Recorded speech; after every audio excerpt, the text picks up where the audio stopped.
코로나19 대책특별위원회는 코로나19 확산 방지와 종결을 위한 결의안을 채택했습니다. 특위는 정치권의 대면 선거운동 자제와 정부의 마스크 공급 확대 방안 마련 등을 촉구했습니다.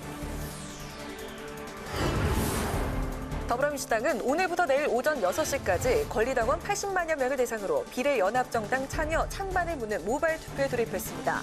민주당은 내일 최고위원회의를 열어 참여 여부를 최종 확정할 예정입니다.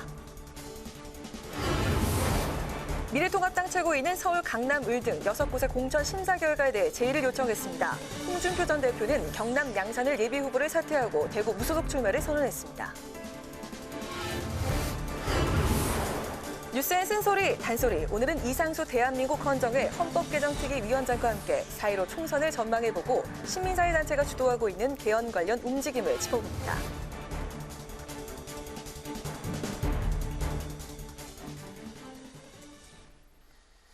안녕하십니까. 3월 12일 의정종합뉴스 뉴스엔 시작하겠습니다. 네, 오늘 첫 소식 코로나19 관련 내용입니다.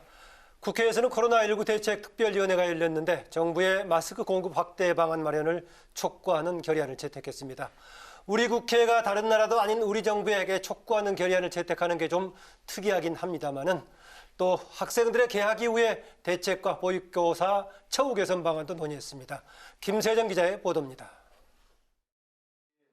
코로나19 특위는 코로나19 확산 방지와 종결을 위한 결의안을 의결했습니다. 결의안에는 정치권의 대면 선거운동 자제와 종교행사 방식 변경, 민간 재택근무 활성화, 마스크 공급 확대, 병상 부족 문제 해결 등 5가지 방안이 담겼습니다. 오늘 회의에서는 23일 개학을 앞두고 있는 학생들에 대한 대책이 논의됐습니다. 여야는 교육부가 마스크 수급 등 구체적이고 장기적인 대책을 세워야 한다고 입을 모았습니다.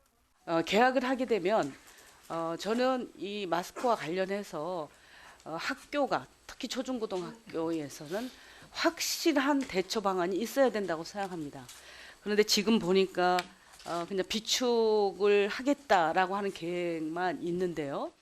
특히 여야는 학교 내 코로나 대응 인력인 보건교사 인력 확충을 촉구했습니다. 개학을 했을 경우에 이 학교 내에서의 방역은 보건교사가 책임지게 됩니다. 그런데 사실 우리나라는 지금 1학교 1보건교사가 배치되고 있지 않습니다. 상근 보건교사가 있는 곳이 많지 않아요. 상당 부분이 순회, 보건교사 있는 곳들도 인원이 학생 수가 1000명 넘어가는 곳은 어떻게 할 수가 없어요. 이 정도의 수준으로 보건교사 가지고 개학 못합니다. 국가공무원이기 때문에 행안부와 기재부와 같이 협의를 해야 되는 문제고요. 이 밖에 여야는 코로나 여파로 유치원과 어린이집의 보육교사가 임금 삭감이나 고용에서 불이익을 받지 않도록 정부가 적극 지원해 줄 것을 주문했습니다. 국회방송 김세정입니다. 비례연합정당 참여 여부를 결정하는 민주당 전당원 투표가 진행 중인데 내일 결과가 나옵니다. 참여 쪽으로 결론 낼 가능성이 큰데 민주당은 그동안의 미래통합당의 비례정당을 꼼수라며 비난해왔습니다. 보도에 박지영 기자입니다. 더불어민주당은 약 80만 명의 전 당원을 대상으로 오늘 오전 6시부터 비례연합정당 참여 여부를 묻고 있습니다. 찬성과 반대 중 선택하는 한 개 문항으로 투표는 내일 오전 6시까지 진행됩니다. 민주당은 투표가 종료되면 곧바로 결과를 취합해 내일 오전 중 발표하고 최고위에서 관련 후속 절차를 논의할 예정입니다. 앞서 민주당은 투표를 제안하며 비례연합정당 참여의 필요성을 강조했습니다. 연동형 비례대표제의 도입 취지를 살리고 위성정당을 만들어 비례의석을 독식하려는 미래통합당을 막기 위한 것이라고 호소했습니다. 당의 싱크탱크인 민주연구원이 보고한 것으로 전해진 비례대표 의석수 전망치도 비례연합정당 참여 쪽으로 힘을 보탰습니다. 미래통합당의 위성정당인 미래한국당 창당으로 비례의석수가 당초 20석 정도 뒤질 것으로 예상됐지만 비례연합정당에 참여할 경우 상황은 달라집니다. 정의당이 참여하지 않더라도 비례연합정당이 17석, 미래한국당이 19석을 차지할 것으로 예상됐고 정의당이 함께할 경우엔 비례연합정당이 22석, 미래한국당이 18석을 얻는 것으로 나왔습니다. 이렇게 되면 21대 국회에서도 원내 제1당을 유지할 가능성이 높아지게 됩니다. 실리를 위한 불가피한 선택이라고 하지만 민주당 역시 꼼수에 맞서 또 다른 꼼수를 뒀다는 비판은 피하기 어려워 보입니다. 비례연합정당 참여 쪽으로 결론이 날 경우 민주당은 후보 등록 마감일인 오는 27일까지 비례대표 후보 파견을 마쳐야 합니다. 국회방송 박지영입니다. 홍준표 전 한국당 대표가 공관위의 컷오프 결정에 대해서 황교안 대표가 어떻게 대응하는지 지켜보겠다고 못 박은 시한이 오늘인데요. 오늘 미래통합당 최고위원회는 지역구 6곳에 대해서 공관위에 제의를 요구했지만 홍 전 대표 선거구는 빠졌고요. 홍 전 대표는 결국 무소속 출마를 선언했습니다. 한도영 기자의 보도입니다. 미래통합당 최고위원회가 서울 강남을, 인천 연수을, 대구 달서갑 등 6곳에 대해 공관위 제의를 요구했습니다. 황교안 대표는 일부 불공정한 사례가 지속되고 내부 반발이 거세지고 있다며 열린 마음으로 검토해달라고 당부했습니다. 모든 공천이 완벽할 수는 없습니다. 그러나 우리가 총선에서 뜻을 모아서 압승하기 위해서는 일부 조정하는 것이 필요하다고 생각합니다. 공관위는 재심의 결과 인천 연수을의 민경욱 의원과 민현주 전 의원, 대구 달서갑의 이두하 전 의원과 홍석준 후보의 경선을 치르기로 했습니다. 홍준표 전 자유한국당 대표가 컷오프된 경남 양산을은 최고위가 요구한 제의 대상에 포함되지 않은 것으로 전해졌습니다. 홍 전 대표는 경남에서 기자회견을 열고 컷오프 결정에 승복할 수 없다며 통합당 양산을 예비후보직 사퇴를 선언했습니다. 이번 협잡에 의한 공천 배제는 도저히 받아들일 수가 없고 결코 승복할 수도 없습니다. 홍 전 대표는 무소속으로 통합당 현역 의원 후보가 없는 대구에서 출마하겠다고 밝혔습니다. 구체적으로 어떤 대구 선거구에서 출마할지는 고민 중이라고 말했지만 주호영 의원의 지역구였던 수성을 출마가 유력한 것으로 알려졌습니다. 홍 전 대표는 또 선거 뒤에는 바로 당으로 복귀해 협작 공천에 관여한 사람들을 용서하지 않겠다고 밝혔습니다. 김영호 공관위원장은 가까운 사람들을 공천했다는 이른바 사천 비판에 대해 사천은 한 명도 없다고 일축하고 부여받은 공관위의 권한대로 진행하겠다고 밝혔습니다. 국회방송 한두영입니다. 정부는 코로나19 극복을 위한 11조 7천억 원 규모의 추경 예산안을 편성해 국회에 제출했는데요. 상품권 지급 등 일부 사업은 효과가 크지 않은 만큼 보완이 필요하다는 지적이 제기됐습니다. 보도에 임채원 기자입니다. 전체 11조 7천억 원의 코로나19 추경안 가운데 현금성 쿠폰 지급에 2조 4천억 원, 중소기업과 소상공인 대출 확대 등에 1조 7천억 원이 편성됐습니다. 하지만 상품권 등 일부 추경 사업의 효과에 의문이 제기됐습니다. 코로나19 확산으로 사회적 거리를 두는 상황에서 유효기간이 5년이나 남은 상품권을 바로 사용하지 않을 것이라는 지적입니다. 상품권 사용 기간을 줄이려 해도 관련법에 5년으로 명시돼 있어 줄일 수 없습니다. 국회 예산정책처도 비슷한 의견을 냈습니다.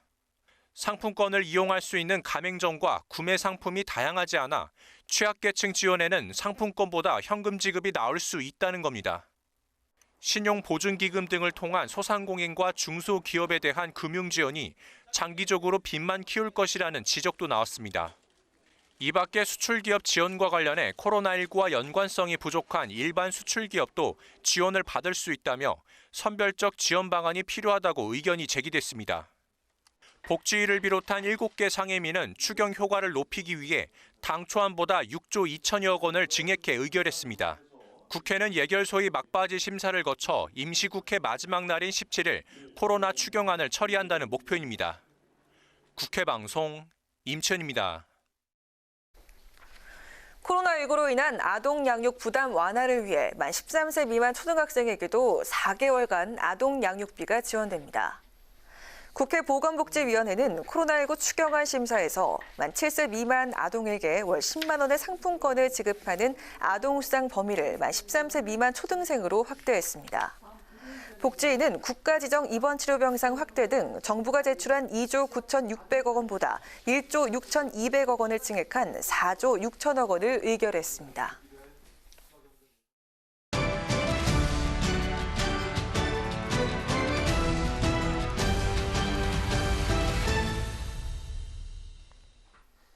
네, 이슈 분석 김희현, 이소희 기자와 함께합니다. 어서 오세요. 어서 오세요.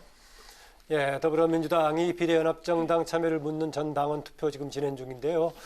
내일 오전이면은 결과가 나올 텐데요. 김현 기자. 예. 이제 의총에서는 대체 하는 쪽으로 기류가 잡힌 쪽으로 넘어갔는데 그렇습니다. 의총의 그런 분위기하고 다른 결과가 나올 수 있을까요? 네, 투표는 내일 오전 6시에 종료되는데요. 예. 결과는 참여하는 쪽으로 조심스럽게 예상을 합니다. 예. 사실 참여하지 않을 생각이었다면 그 전에 의원총회나 전당원 투표를 추진하지 않았을 겁니다. 지도부를 비롯한 당내에선 비례연합정당에 참여하지 않고는 미래통합당의 원내 일당을 막을 수 없다는 분위기이기 때문에 불가피한 선택이라고 보고 있습니다. 예. 민주당은 내일 투표 결과가 나오면 최고위에서 결과를 발표한 뒤 모레 예정된 중앙위원회에서 최종 추인 절차를 밟을 예정입니다. 예, 비례연합정당에 참여한다라면 지금 비례정당을 표방하는 민주당의 우호적인 정당들이 여러 개 있는데 네. 그중에 어디 참여할 걸로 지금 돼 있나요? 네, 그 부분은 제가 앞서 말씀드린 대로 그 중앙위 최종 의결이 추인되면 그 후에 실무 협상에 나설 것으로 보입니다. 네. 가칭 정치개혁연합 그리고 시민을 위하여 또 정봉주 전 의원이 만든 열린민주당 이렇게 세 곳 중 하나가 될 것으로 보입니다. 네.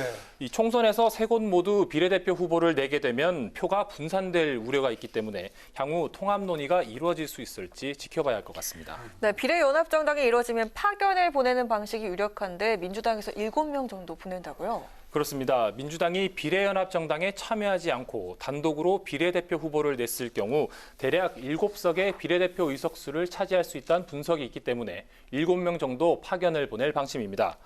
민주당은 또 자신들의 비례대표 후보를 후순위에 배치하겠다고 밝히면서 다른 군소정당들의 참여를 독려하고 나섰는데요. 네.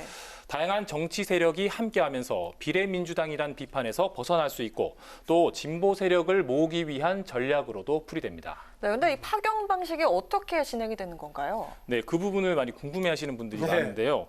먼저 민주당 비례대표 후보자들이 잠시 탈당한 뒤 비례연합정당에 입당해 총선을 치릅니다. 네. 그 다음엔 비례대표 의원들은 당에서 제명이 돼야 의원직을 유지할 수 있기 때문에 비례연합정당에서 비례대표 의원들은 셀프 제명하고 제명당한 의원들은 원래 자신들의 소속 정당으로 다시 돌아가는 방식입니다. 네, 역시나 민주당은 투표 결과가 반대로 나올 수도 있고 또 네. 파견 보낼 비례대표 후보자 순번도도 정해야 하기 때문에 비례대표 후보 공천 작업은 예정대로 진행을 했죠. 그렇습니다. 민주당은 지난 10일부터 이틀간 실시한 국민공천심사단 투표를 통해 일반 경쟁 비례대표 후보자를 21명으로 압축했습니다. 또 여성과 장애인 1번, 외교안보 분야 2번, 취약지역 9번, 사무직 당직자 10번, 이렇게 4개 부문에 대한 특정 순번을 놓고 경쟁하는 제한경쟁 비례대표 후보자는 10명입니다. 민주당은 모레 중앙위원회에서 투표로 25번까지 비례대표 순번을 정하는데요. 원래대로라면 민주당이 이번 총선에서 얻는 비례대표 의석수에 따라 1번부터 순서대로 당선이 되겠지만 비례연합정당 참여가 변수입니다.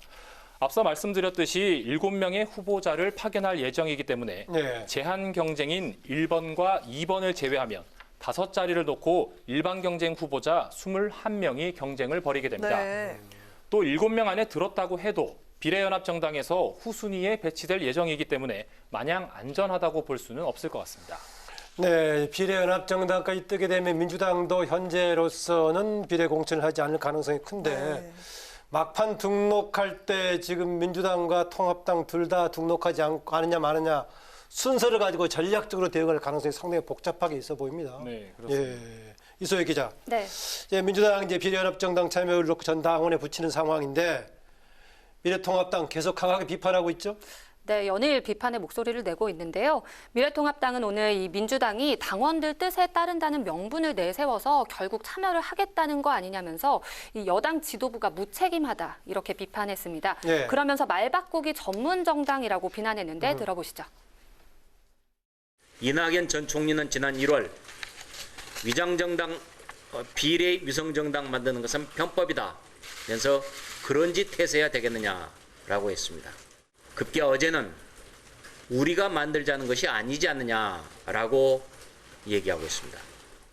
네, 통합당은 여야 대치를 감수하고 통과시켰던 연동형 비례대표제의 오류를 지금 민주당이 방증하고 있는 꼴이 아니냐면서 지금이라도 대국민 사과를 하라고 촉구했습니다. 네, 이제 통합당도 선대위를 꾸려야 하는데 김종인 전 민주당 비대위원장의 통합당의 또 상임선거대책위원장직을 수락할지가 관심인데요. 이 선대위 출범이 16일로 미뤄졌는데 통합당이 김 전 위원장 수락을 기다리고 있는 모습입니다. 네, 그렇습니다. 김 전 위원장은 이 통합당 선대위원장직을 수락하기에 앞서서 일부 이 공천 결과 조정 권한을 수락 조건으로 제시한 것으로 알려졌습니다. 지금 공천 반발이 이렇게 거센 상황에서 김 전 대표 역시 공천 결과의 이 전반적인 재검토가 필요하다고 판단한 것 같습니다. 또 이 선대위원장 자리가 선거 효과를 극대화하기 위한 지휘 역할을 하다 보니까 공천 반발의 후유증이 이 선거에 어떤 영향을 미칠지 지금 판단하고 있는 것으로 보이는데요. 김 전 위원장이 이 공천 관련 잡음이 해소되지 않으면 절대 수락하지 않을 것이라는 그런 입장을 밝히기도 했습니다. 당에서는 지금 거의 영입적으로 마음을 굳혔는데 네. 김 전 위원장의 고심이 길어지면서 선대위 출범에도 좀 난항이 있을 것으로 예상이 됩니다. 네, 지금 얘기한 대로 이제 김종인 전 의원의 위원장 참여 여부도 있고 공천 내부 반발도 겹쳐 있고요. 또 황교안 대표 지금 이제 본인의 자기 사람도 못 챙긴다 이런 논란까지 나오고 있어서 황 대표가 직접 나선 부분도 있습니다. 네, 그렇습니다. 황 대표가 이 김 위원장 영입에 기존에 워낙 공을 들였던 데다가 총선을 앞두고 보수 쇄신 요구가 많았기 때문에 지금까지는 공관위에 좀 정권을 맡기는 모양새였는데요. 네. 결국 오늘 최고위에서 재심 요청 이야기가 나왔습니다. 네. 황 대표가 먼저 이 공관위 결정 일부를 재검토해야 한다면서 포문을 열었고요. 비공개 회의에서 지도부가 6곳에 대한 재심의를 의결해서 이제 공관위에 전달을 했습니다. 당 최고위가 제의 요구를 하면 이 공관위는 재심사에 들어가야 하는데요. 공관위원 3분의 2가 기존 결과에 찬성하면 최고위는 그대로 의결을 해야 하고 그렇지 않으면 공천 번복을 할 수 있습니다.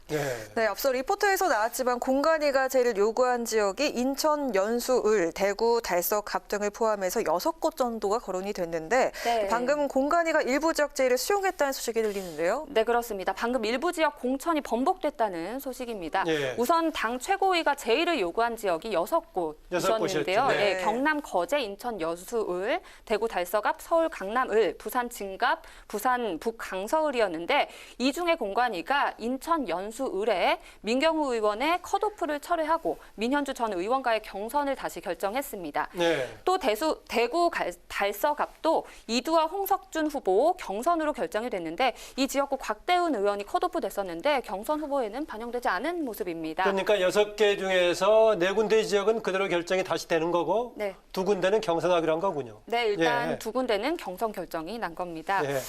그 인천 연수을 경선을 치르게 된 민경우 의원은 그동안 이 당 대변인을 맡으면서 좀 지역 활동이 어려웠었는데 당내에서 이런 사정을 고려하지 않았다, 컷오프가 부당하다 이런 의견이 있었다고 합니다. 그래서 경선 결정이 난 것 같고요. 또 원안 유지도 있는데요. 살펴보면 이 공관위가 전진당 출신 김원성 후보가 공천된 부산 북강서을, 또 서병수 전 부산시장이 전략 공천되면서 예비 후보의 삭발시까지 있었던 이 부산 진갑에 있어서는 원안을 유지하겠다는 입장입니다.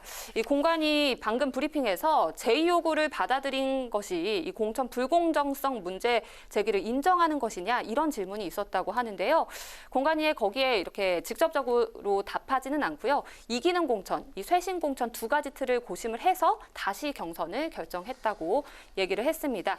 또 이제 재심 요구 수용 결과를 하면서 공천 결과를 발표했는데 눈에 띄는 부분이 있습니다. 예. 이은재 의원 지역구 이 서울 강남병에 86년생 벤처 창업가 김미연 대표가 공천됐다는 소식이고요. 네. 경기 광명을에도 만 29세로 알려진 김용태 전 세보수당 천녕 대표가 공천됐다는 소식입니다. 네, 오늘 이슈 분석. 통합당의 공천 재심 요구에 따른 6개 지역 관련 소식까지 들었습니다. 오늘 김희연, 이소희 기자였습니다. 두 분 수고하셨습니다. 그렇습니다.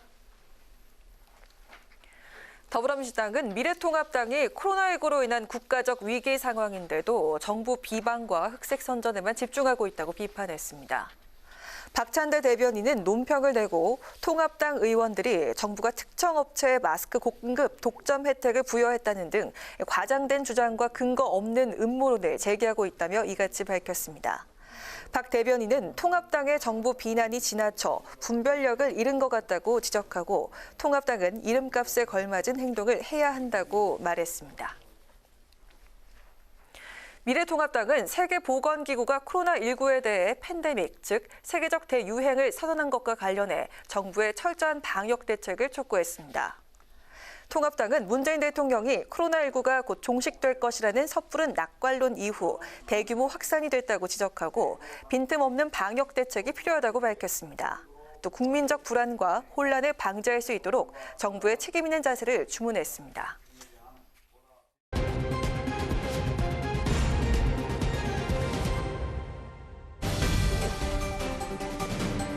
오늘의 정치 키워드 탑3 시간입니다. 4월 12일 정치면을 장식한 뉴스는 무엇이었는지 첫 번째 키워드부터 만나보시죠.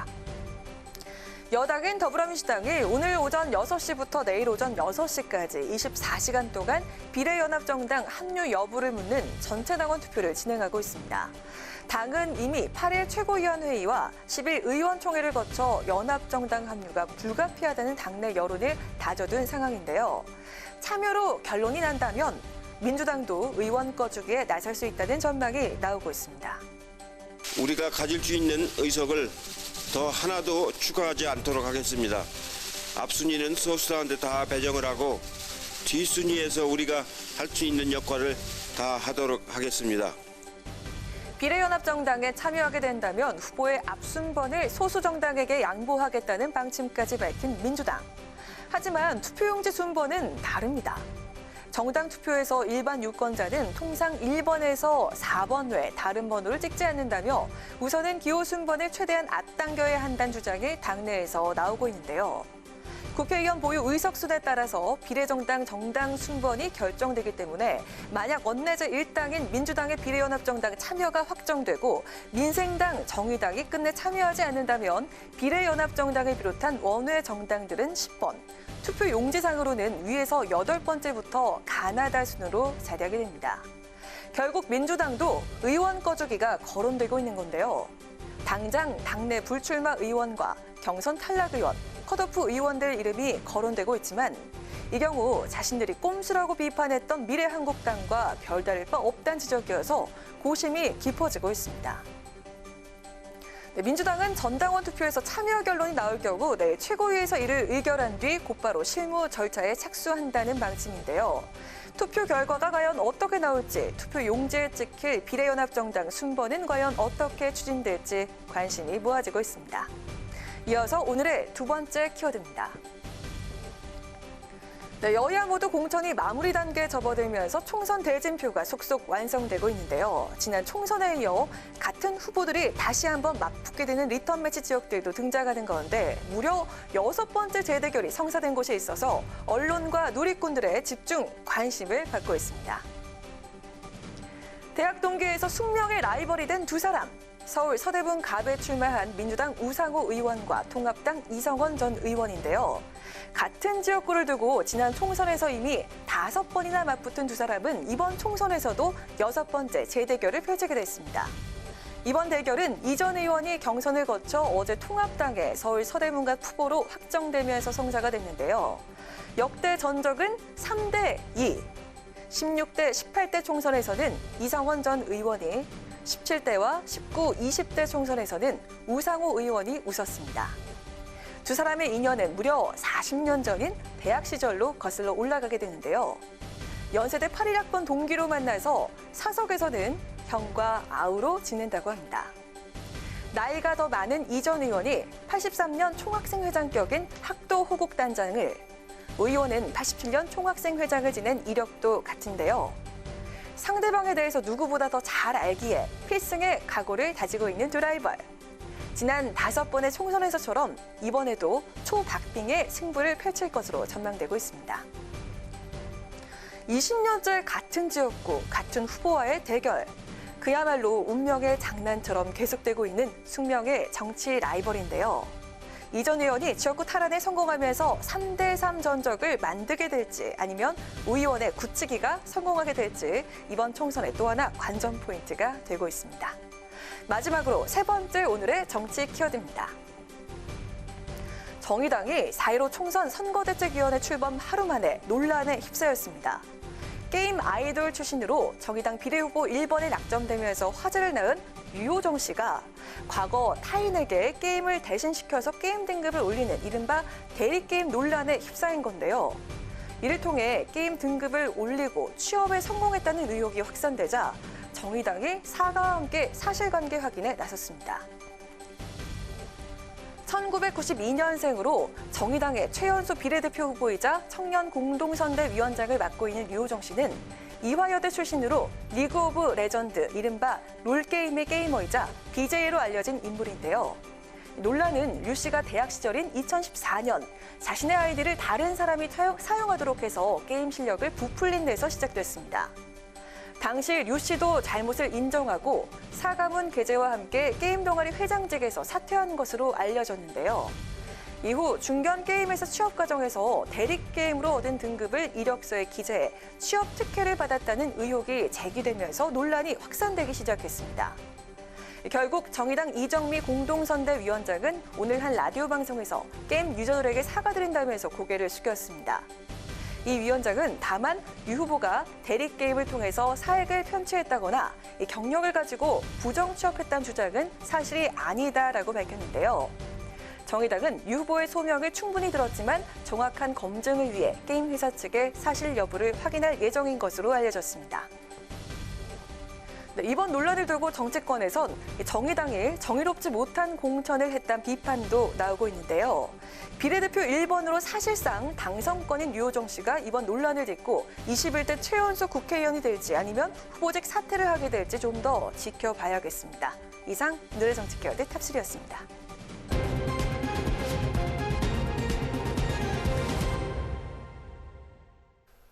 네, 여당인 민주당이 비례연합정당에 합류할 것인지 전 당원들의 의견을 묻는 투표가 진행이 되면서 그 결과와 이후 총선 전국에 어떤 영향을 미칠지 관심이 모아지고 있는데요. 더불어민주당의 이근형 전략기획위원장을 전화로 연결해서 관련 얘기 나눠보도록 하겠습니다. 안녕하세요. 반갑습니다. 네, 안녕하세요. 예, 이제 현재 비례연합정당 합류 여부 묻는 투표, 전당원 투표 진행 중에 있는데요. 이근형 위원장께서는 민주당이 비례대표 전용 정당에 참여하지 않고 선거 치른다면 원내 일당 뺏길 것이다, 이런 찬성 의견 밝혔는데요. 그 전에는 민주당이 비례정당 내세우지 않더라도 유권자들이 그 통합당의 위성정당을 심판해서 지역구를 다수 차지할 수 있을 거다, 이렇게 했는데 이제 뭐 상황이 바뀌었나요? 글쎄요, 뭐 그러한 관측에 별로 과학적 근거가 좀 없어 보입니다. 지금 여론조사 결과들을 보면은. 예. 네.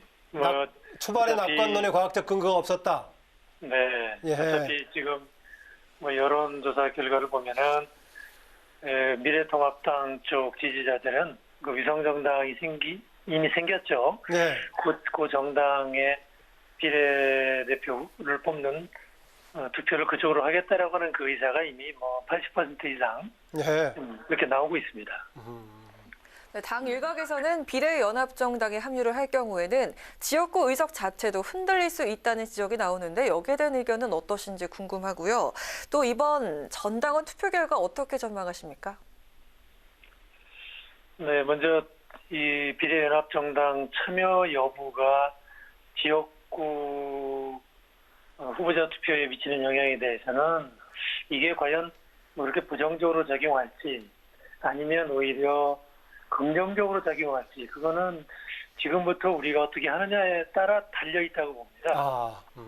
예, 오히려 지금 당원들 중에서는 이런 상태로 선거를 치르는 것에 대해서 굉장한 문제의식을 갖고 있는 분들도 많고 네, 이렇게 해서 우리가 비례대표의 다수 의석을 잃어버리는 경우에 오히려 이 민주당을 굳이 찍으러 나올 필요가 있겠느냐라는 그런 회의론도 있는 상황이어서 네.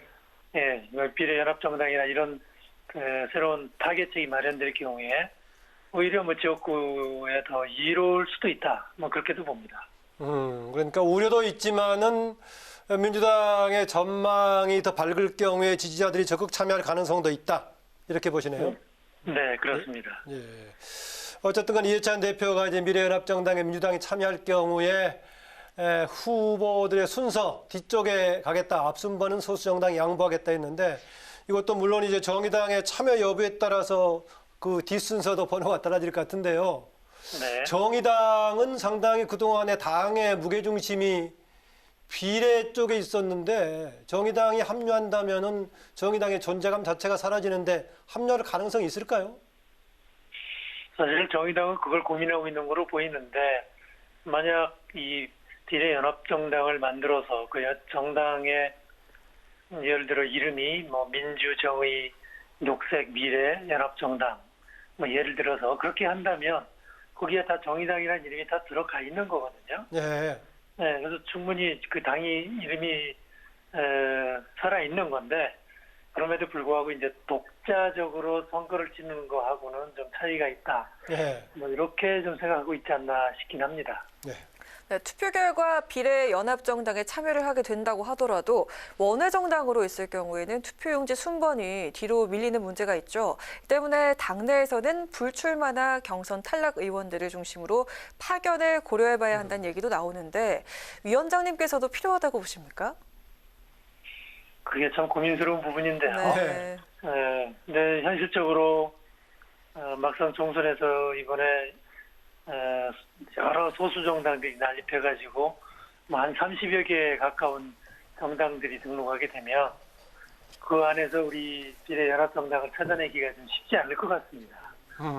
네, 그런 면에서 어쩔 수 없이 저희도 우리 이 당이 우리가 참여하고 있는 당이라고 하는 그거를 좀 분명하게 하기 위해서 그렇게 좀 원내 의원들을 좀 옮겨가지고 좀 앞순위로 충분히 유권자들이 식별할 수 있는 정도 수준까지는 좀 이동시켜야 되는 게 아닌가라는 그런 생각도 좀 뭐 아직 뭐 성급한 생각입니다만 좀 검토해야 될 것 같습니다. 네, 고민스럽지만 그래도 원외 정당보다는 원내 정당화한 상태에서 선거를 치를 것이다.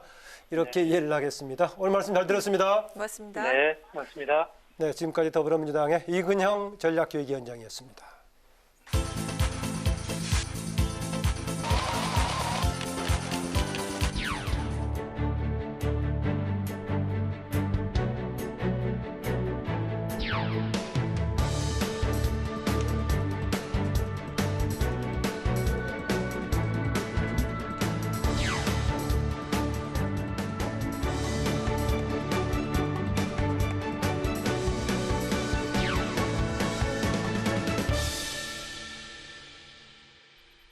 네, 이번 시간은 뉴스엔의 쓴소리 단소리 코너입니다. 오늘은 제13대, 15대, 16대 국회의원을 지내시고 참여정부 때 노동부 장관도 역임하셨죠. 이상수 대한민국 헌정회 헌법개정특위위원장 스튜디오에 모셨습니다. 어서 오십시오. 어서 오세요. 네. 그 13대 때 처음에 원내 진출하셨죠. 저도 당시 기억이 나는 게 그때 노동 3인방 그래가지고 노무현 전 대통령 또 지금 이해찬 대표, 이상수 의원에서 아주 당시에 민주화 집회 아주 적극적으로 활동하셨는데 요즘 어떻게 지내십니까? 요즘은 변호사를 하면서 헌법 개정 운동을 펴고 있습니다. 네, 헌법 개정 운동. 또 이제 헌정회도 같이 맞물려서 헌정회에서도 하고 있고 별도로 또 국민주권 헌법 개정 운동을 또 펴고 있고요. 네, 저도 뭐 성과가 있기를 좀 기대를 하겠습니다. 어쨌든 지금 현재 코로나19 사태 이게 정말 여러 가지 영향을 미치고 있는데 어떻습니까? 지금 주변에서 봤을 때 생활 환경에 어떤 영향을 미치고 있는 것 같습니까? 지금 저는 변호사 하고 있는데 이 거의 법률 그 절차도 정지돼 있는 상태입니다. 다 이제 재판길이 연기돼 있고요. 근데 크게 봐서 지금 이 국민의 그 무력감, 불안감, 공포감 이런 걸 극복해야 될 텐데 저는 이제 어차피 뭐 시간이 지나면 극복되리라고 생각합니다. 문제는 극복이 된다 하더라도 이런 전염병이 이제 앞으로 세계화 또는 이제 지방화 시대에 계속적으로 주기로 생기는 어떤 그런 전염병으로 남을 것 같아요. 그래서 앞으로 이번 넘어가더라도 남을 것이다. 우리나라뿐만 아니라 전 인류가 공통적으로 대처해야 될 중요한 현안이 아닐까 하는 생각을 갖습니다. 그리고 한 가지 제가 요새 유감스러운 것이 오늘도 제가 국회 방송을 보면서 봤는데 지금 추경 편성을 위해서 국회의원들이 지금 총리를 상대로서 질문하고 있잖아요. 심사하고 있죠. 질문 내용이 보니까 마스크 대란의 책임이 누구한테 있습니까? 책임을 따지더라고요. 지금 책임을 다릴 때가 아니지 않습니까? 어떤 의미에서는요. 앞으로 어떻게 마스크의 무조건을 준비할 것인가 이런 질문을 해야 할 텐데 마치 전염병의 문제가 정치 문제가 돼가지고 상대방을 뭐 이렇게 궁지로 몰아넣는 그런 식의 발상이 자꾸만 전개돼서는 저거 아닌데 지금은 같이 노력해가지고 문제 해결에 실질적인 도움이 안 되고 있다. 그래서 그런 태도는 지양해야 되지 않느냐. 앞으로 책임을 물을 때는 물으면 되지 않겠습니까? 앞으로. 뭐 그런 기회가 올 거예요. 지금은 협신을 하자. 어떻게 할 것이냐, 뭘 할 것이냐 이런 걸 물어야 되겠죠. 그런 사태로 정치권도 참 많은 난관이 있긴 하지만 총선 준비에 정말 많은 열을 올리고 있습니다. 이번 총선을 두고 야당에서는 정권 심판론, 또 여당은 야당 심판론을 내세우고 있는데요. 위원장께서는 이번 선거 성격 어떻게 보시고 또 판세 어떻게 전망하십니까? 원래 그 집권 후에 한 2, 3년 후에 치러지는 선거는 그 정부의 심판의 성격이 강하거든요. 주관평가 성격도 있고요. 그러니까 이번에도 뭐 할 수 없이 그 평가를 하게 될 텐데 이번에는 심판과 아울러서 선택을 하는 의미가 있거든요. 원래 그냥 무조건 심판만 하는 거 아니고 정부를 심판하고 새로운 국회의원을 선택하는 문제가 있잖아요. 3년에 관해서는 심판이라면 앞으로 2년에 관해서는 선택의 문제가 깔려 있기 때문에 사실 각자가 과거에 대해서만 이렇게 심판해서는 안 되고 새로운 문제 제기를 해서 앞으로 어떻게 하겠다는 것도 이제 얘기해야 되기 때문에 저는 정책 선거가 됐으면 좋겠다고 생각하는데 지금 현재 각 당의 모습을 보면은 정책 선거가 아니고 상대방을 갖다 비난하고 뭐라는 그런 선거가 돼서 참 아쉽다 하는 생각을 갖지 않을 수가 없고요. 이런 국면이 계속되면 제가 볼 때는 참 예측하기 어려운데 박빙의 승부가 되지 않을까 하는 생각을 갖습니다.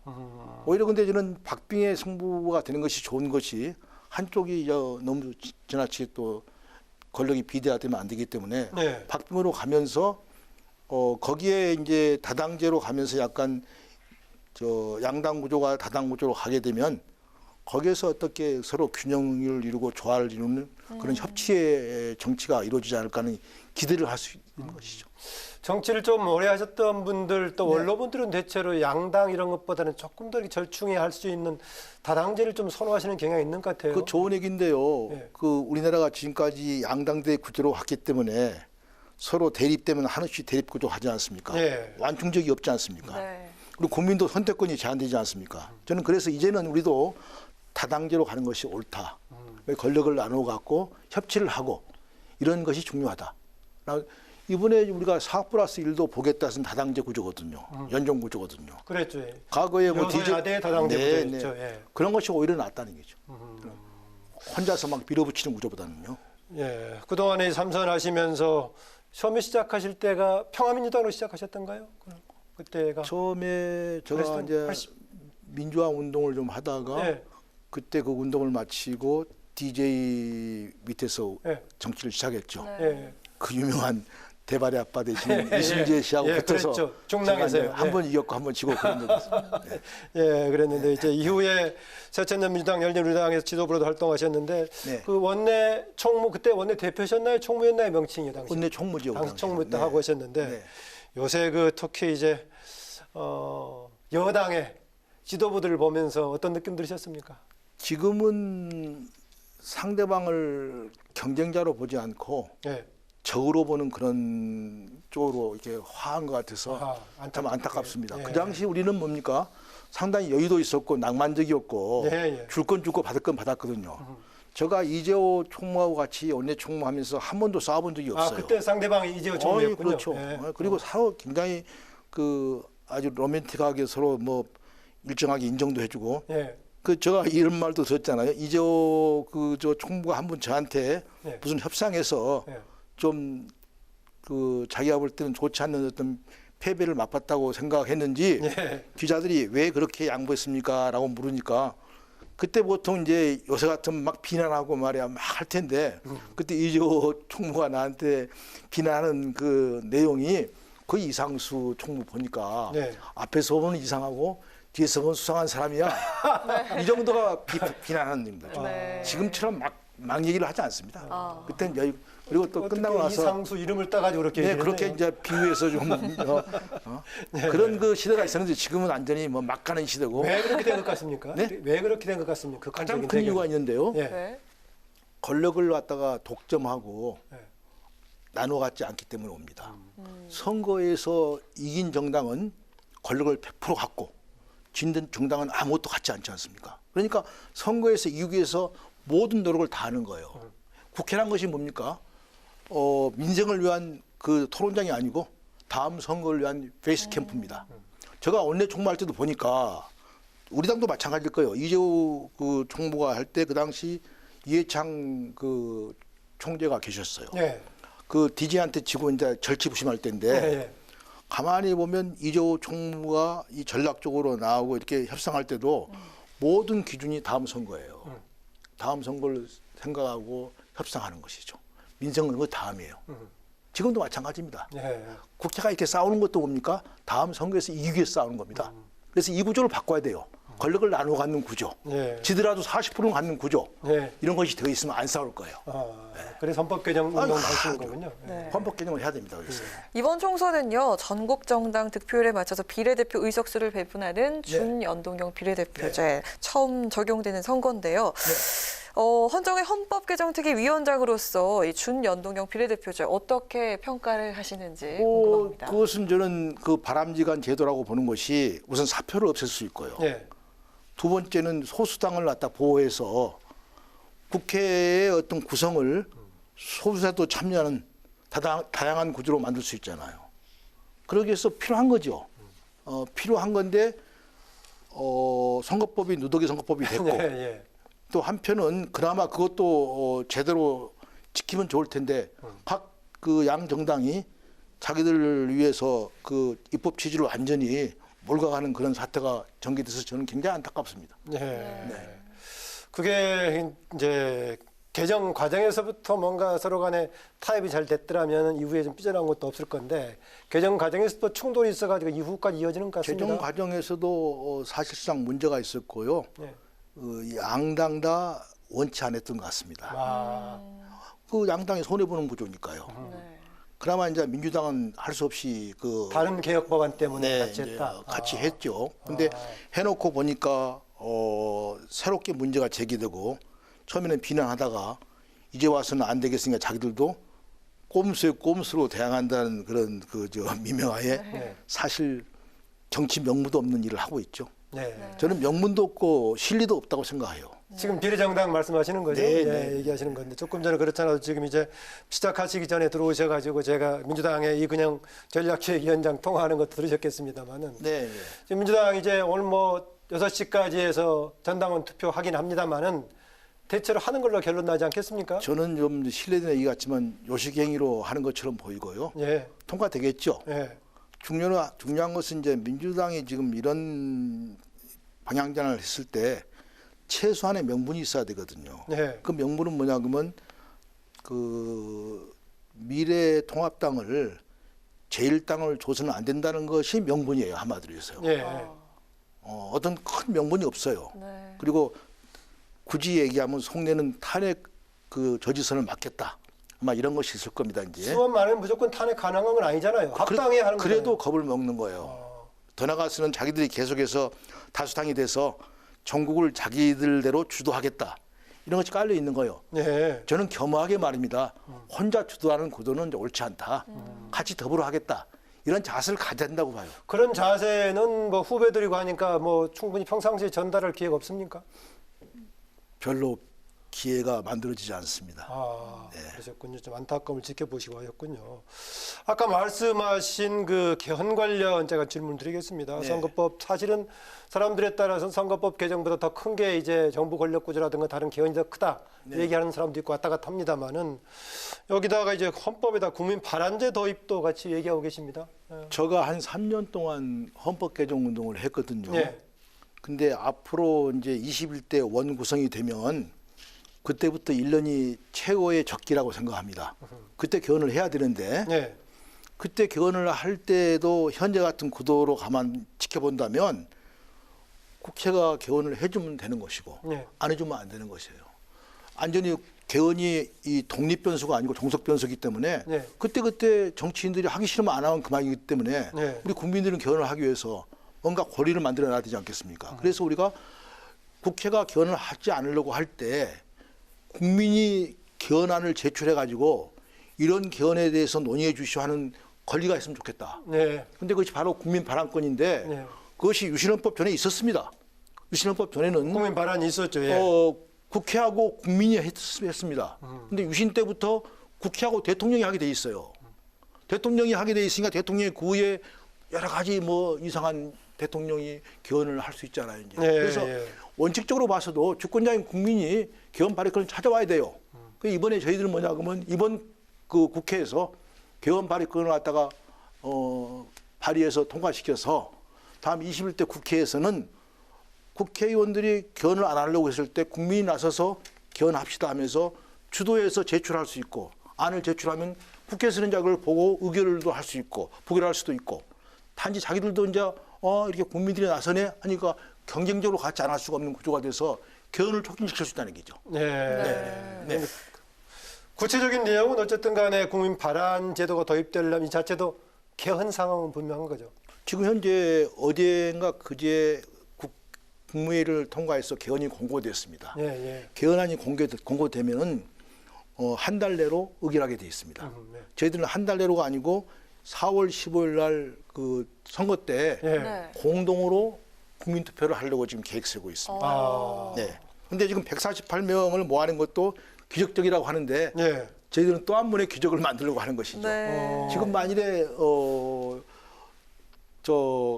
미래 통합당에서 상당히 반대한 사람이 많고 지금 이번에 찬성한 사람이 한 20분에 불과하거든요. 이제 안 들어주면 안 되죠. 전에 그 정세균 국회의장 지금 총리하고 있습니다. 국회의장 하실 때 의원들의 180에서 200명가량 이미 동의했다라고들 당시 얘기했던데요. 그때 얘기고요. 지금 현재 구도로 봐서는 벌써 그 이번에 148명에 서명해 주신 미래 통합당의 그 당원 아니 의원들이 취소하겠다고 하는 해프닝 하신 분들도요. 취소 못하는 거거든요. 취소하는 해프닝이 있을 정도로 지금 분위기로 봐서는 그 통합당이 그 선뜻 그 찬성하기가 어렵습니다. 근데 어떤 이제 상황이 올 수 있냐 그러면 그 통합당의 당 지도부가 약간 바뀐다면은 그리고 당 지도부가 생각할 때 야 지금 국민 77%가 이 개헌을 찬성하는데 우리가 만일에 반대하고 민주당은 찬성하면 선거에서도 약간 불리하지 않느냐 해서 좋다. 이 원포인트 개헌 찬성해 버리자. 이런 식의 이제 의견이 대두된다면 그것을 위해서 합의가 돼 가지고 총선 때 개헌될 가능성이 있다는 거죠. 지금 이제 코로나19 때문에 그런지 국민들한테는 쟁점이 좀 안 되고 있는 느낌이 있긴 합니다만은 지금 말씀하신 대로 조금 성사되기를 좀 기대를 하겠습니다. 제가 이렇게 나온 것도 쟁점화시키기 한 수단으로서 일부러 나왔습니다. 이 개헌안이 21대 국회로 넘어간다고 하더라도 야당에서 반대 목소리가 좀 많은 상황이기 때문에 좀 가능할지. 양당이 합의해야 될 텐데 그 합의의 계기가 그 통합당의 새로운 어떤 그 선대본부가 구성되고 선대본부가 판단할 때 이 선거에서 전략적으로 합의한 걸 좋겠다 이런 생각이 들면 선대본부가 나서서 하자 하면 된다는 얘기죠.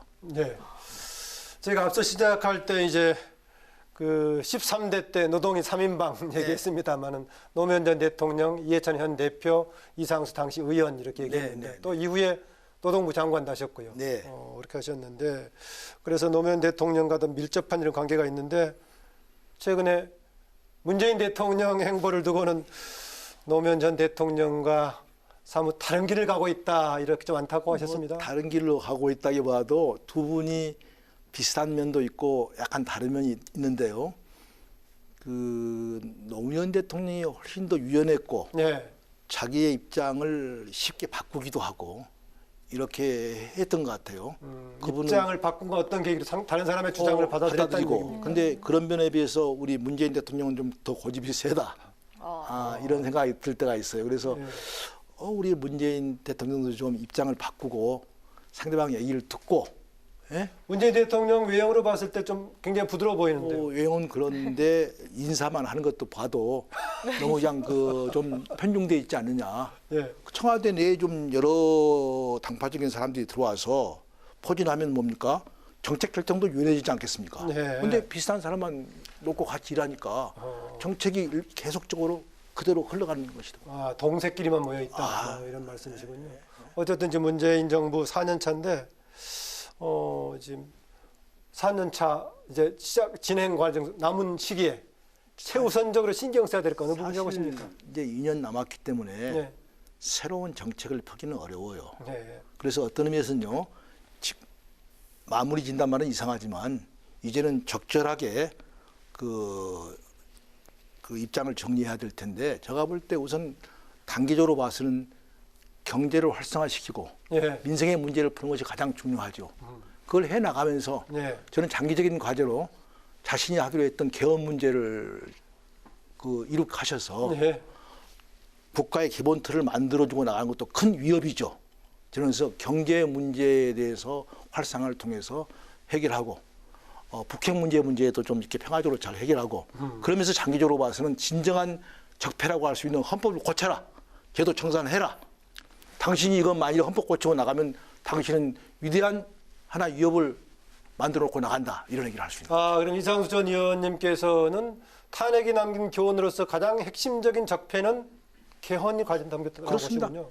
이 잘못돼서 87년도에 미흡한 이 개헌안을 고치는 것이 공수처법 고치는 것보다 훨씬 중요합니다. 예. 생각해 보십시오. 집이 쓰러지려고 하는데 삿가리만 고쳐서 되겠습니까? 기둥을 고쳐야 됩니다. 기둥을. 예? 그러니까 헌법이 기둥이라면 공수처법은 삿가리예요. 예. 검찰개혁 삿가리입니다. 지붕에 물 새는 것 정도입니다. 예. 집이 막 무너지려고 하는 판이니까 예. 개헌을 해가지고 집을 제대로 안착시켜야죠. 네. 오늘 우리나라 정치 발전을 위해서 국회에도 또 네. 대통령께도 좋은 말씀 많이 해주셨는데요. 또 후배 정치인들 위해서 앞으로 어떤 활동 계획과 또 목표를 갖고 계신지 한 말씀 부탁드리겠습니다. 정치인들에게 한 말씀. 네. 사실 이렇습니다.